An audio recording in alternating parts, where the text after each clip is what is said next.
আজকে যে প্রকল্পগুলি আমরা উদ্বোধন করলাম, ৭২,০০০-এর বেশি লক্ষ্মীর ভান্ডার পাবেন, ৫০,০০০-এর বেশি সেলফ হেল্প গ্রুপ পাবেন, ৯,৮০০ বেশি ছাত্রছাত্রীকে শিক্ষাশ্রী স্কলারশিপ, ৪,৮০০ বেশি উপভোক্তাকে রূপশ্রী প্রকল্পে আমরা ২৫,০০০ টাকা করে দিই, সেটাও দেওয়া হবে, এবং ২,৫০০ বেশি উপভোক্তাকে বাংলার বাড়ি প্রকল্পে আর্থিক সাহায্য।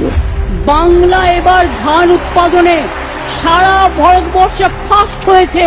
তাই মনে রাখবেন, কৃষক বন্ধুদের, ক্ষেত মজদুরদের আমি সবাইকে অভিনন্দন জানাই, এই মাটিকে আমি সম্মান জানাই।